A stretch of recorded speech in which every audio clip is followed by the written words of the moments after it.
right there. He said God seeks worshippers, those who worship him in spirit and in truth.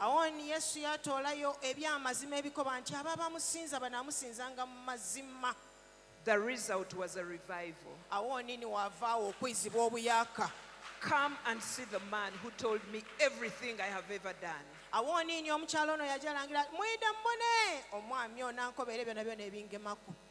My children, this is true worship.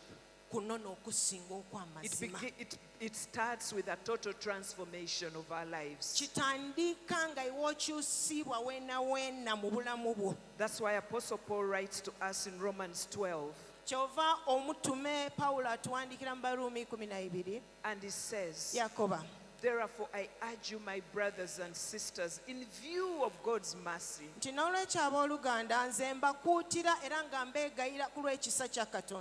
offer your bodies as a living sacrifice, holy and pleasing to God. This is your true and proper worship. It starts with offering our bodies as a living sacrifice. And this calls for death to self.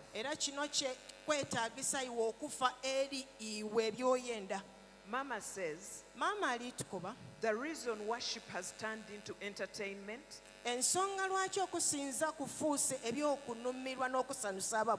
performance,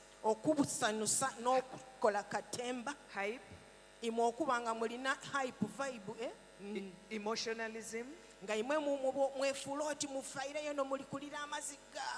is because we haven't died fast to self, to fame, and to mammon.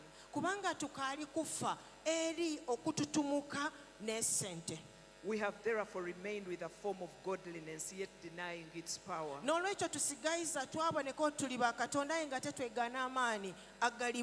Mama goes on to say, in the history of the nation of Israel,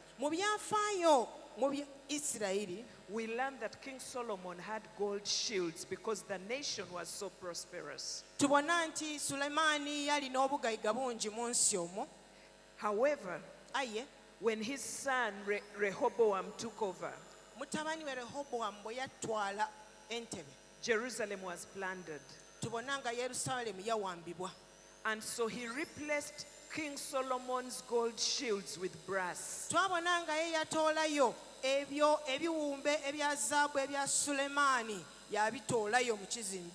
There was a glittering imitation that looked convincing from a distance but lacked the true weight.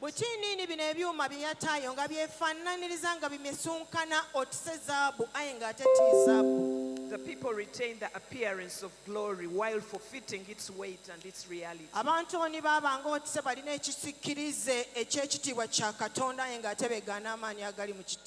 That same exchange of substance for shine haunts the church today.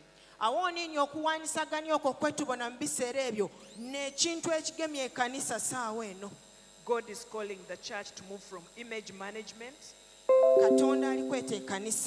okuva mu biseera ekiseera ekyokulowooza nti ffe tulidda kusinzanga ebiwumbe ebyefaanaaniriza Katonda, amataala, production, ife okuba nga tukola ebintu ebibwatuka, lots of ministry activities, nga tulikola obuweereza bungi awo, back to the cross, tuyireyo ku mussalaba. From the pursuit of success, ife tuve kunoonyanga okubitamu n'okubotola, the frantic pursuit of success, nga ife twenda ino era nga tuyayanira okubitamu ng'ogoba oli kwenda kubitamu buli kyokola, to a life of surrender, okwira ku bulamu obwewayireyo obwetowaze nga bwewayireyo eri Katonda. From activity, okuva mu byokola ebingi ng'olikola ebintu bingi, to adoration of our King, okwirayo ife tusinze, tutendereze, tusaake, tusitule oyo eyatutonda. Mama says, there are three main pitfalls that lead us astray. Waliwo ebintu bisatu bye tulina okwegendereza ebisobola otusuula: power, obuyinza, possessions, ebintu, and pleasure, n'okwesanusa. The enemy has used these since the fall in Genesis 3. Omulaba akozesa ebintu n'okuviira yala mu mayinama You'll be like God.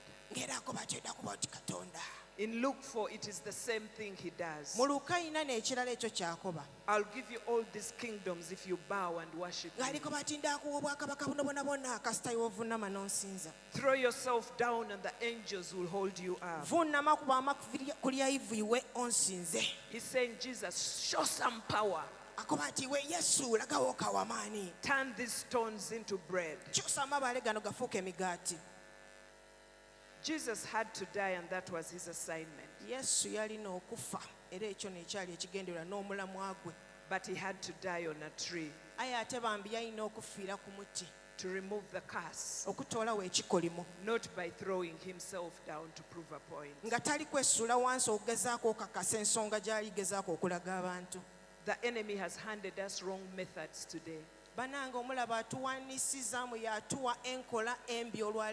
We are doing ministry, but we have replaced it with wrong methods. As I conclude, I say to you, my children, what wrong method has the enemy handed you? Are you still having real gold or brass that has no substance? The one thing we cannot fake is his glory, is his presence. And so I say to you, this is the only thing that will distinguish you from the world. Learn to host his glory. Learn to steward his glory. Seek his presence above fame, not visibility, not the applause of men.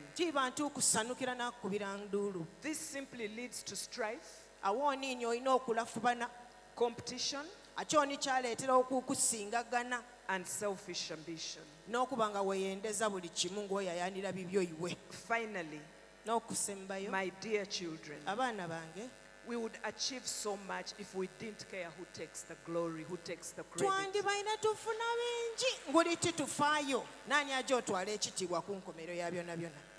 The longest and most impactful revival in history is the East African revival of the 1930s.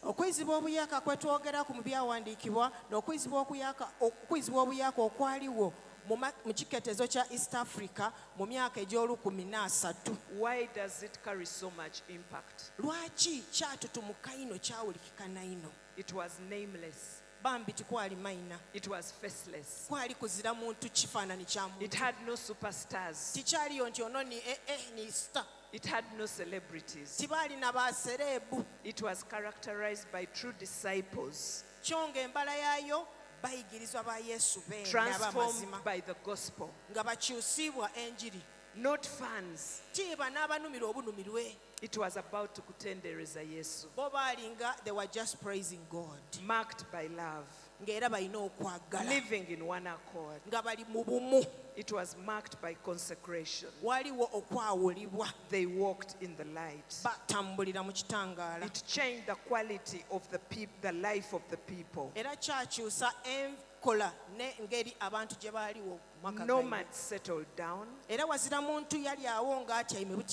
Those who had not been to school learned to read and write.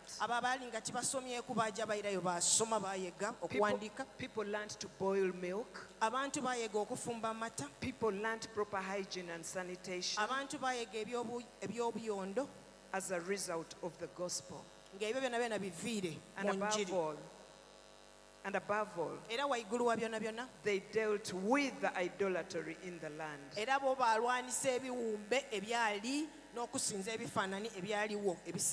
My prayer now is that the church today will pick a few lessons from that move of God,